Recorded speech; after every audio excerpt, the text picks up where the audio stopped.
And this is the Upstate Sports Edge Plus right here on YouTube and social media. We talked to one of the college football writers, the guy who's been on this from the start. It feels like there's nobody better to talk to than Extra Points. Matt Brown has been covering the NCAA football video game news. So, Matt, let's get into it. Let's talk about the potential of FCS teams like UAlbany being in next year's video game. Is that possible that we could see FCS teams in this overall new style of video game coming out next July? I would say that it would not be possible at launch. I've inspected documents that have come in from CLC and from EA communicating the FCS institutions that when they're launching the game, that they are focused exclusively on FBS programs. But the wording of that language and from some follow-up conversations I've had would indicate, hey, that's just at launch. And one of the fun things about sports video games now is there's always DLC. There's always a chance to add other things. So is it possible that FCS programs could be included as some kind of future pack? Sure. I would not bet on 100% accurate stadium renderings of every single FCS program, but I could certainly see a world where somebody could pay $10 and go get the Colonial Athletic, the SWAC, the Big Sky, and the Missouri Valley, those assets involved in the game. That's possible. Now, some avid college football video game fans may remember that way back when you had Team Builder, so you could have just made the team and then loaded them into the game. Would that be a feature potentially in this new version of just making schools like UAlbany and loading them in?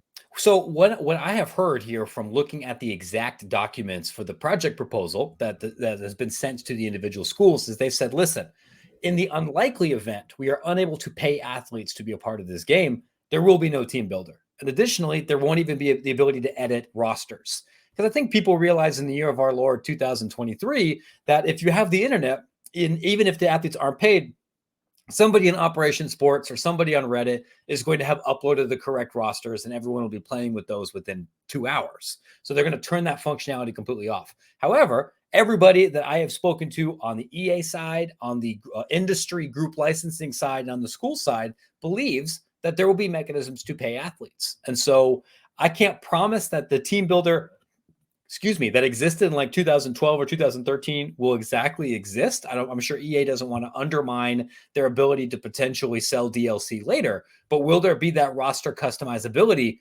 Yeah, like that is assuming we can pay players, which is I think the safe assumption right now, there will be some flexibility there. Let's sit on that last point there you mentioned about paying players. Are there any obstacles still left to be jumped over for that to actually happen? Do we see names like Bryce Young and CJ Stroud and others appearing in this game? Yeah, there are still some significant hurdles. Like the most significant is, of course, already cleared. NIL is now permitted by state law and the NCAA. So there's a mechanism for EA or Learfield or CLC to actually pay the athletes. The challenging thing is just logistical. From when Madden or NBA 2K or anybody else does a deal to use likenesses, they just do a negotiation with the union. And there's one group licensing agent for every active athlete. There isn't a union. There isn't a collective bargaining agent for college athletics, which means that a company like One Team Partners or Brandar or Learfield or anybody else has to manually sign people up. As I understand it from talking to people in the licensing industry, as early as this summer, the framework will exist for people to be able to sign up and manually participate in that.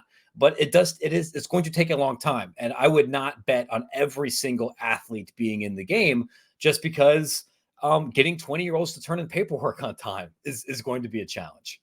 We're going to feel old at this next statement, but a lot of these athletes who are going to be freshmen in college when this is going to be launching in July of 2023 were in first or second grade. So they have no perception of NCAA 14, which that actually hurts my heart saying that out loud now.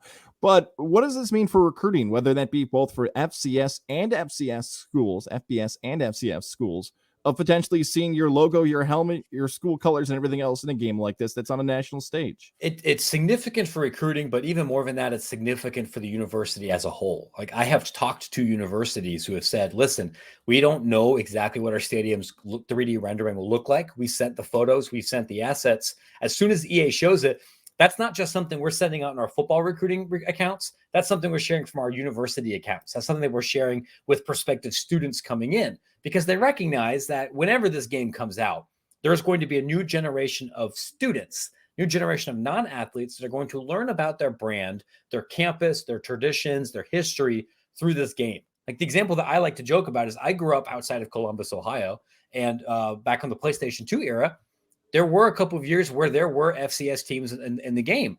Growing up in Columbus, where not very many people went to HBCUs, I didn't know what a Florida A&M was. I didn't know what Hampton was because that wasn't really part of our world. We learned about it through the video game, and then that led to other conversations elsewhere. And when you talk to people at Jacksonville State, you talk to people at James Madison, you talk to people at Sam Houston, they are acutely aware of this, recognizing that this isn't just a chance to be able to tell their story to future football players. It's a chance to tell their story to young people and middle-aged people who are wanting to play this video game again about who they are in a way that they can't do just from TV.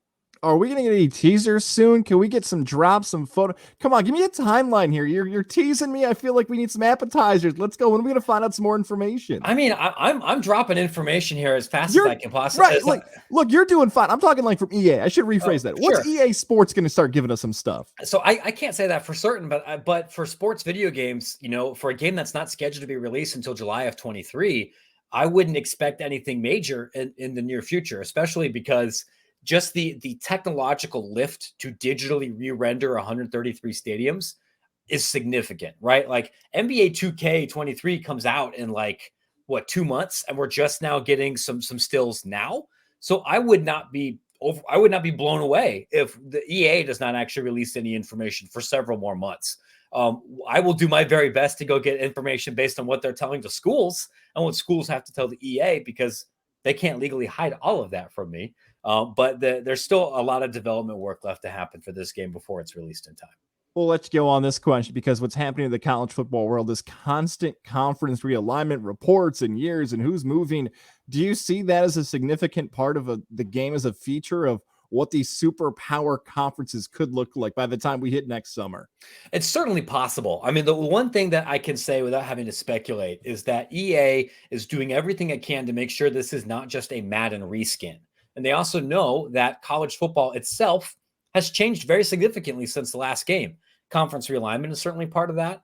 Roster management, NIL, and recruiting is certainly part of that. And they've reached out to industry experts and schools for some consulting help to help build what that system looks like. And it's also very different on the field. All right. Like we had the last game in 2014, where the big technological marvel was that you could more effectively run the option, and the game would tell you, which defensive end you needed to go read. RPOs weren't a thing. Operating at tempo wasn't nearly as standardized as it has been now. So there's gameplay things that have to change.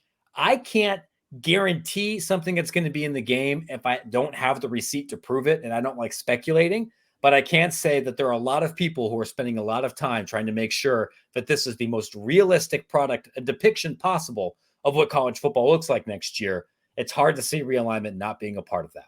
He is a must follow on social media if you're a college football fan, at Matt Brown EP, Extra Points, Matt Brown. Matt, thank you so much. I know it's a crazy busy time for you.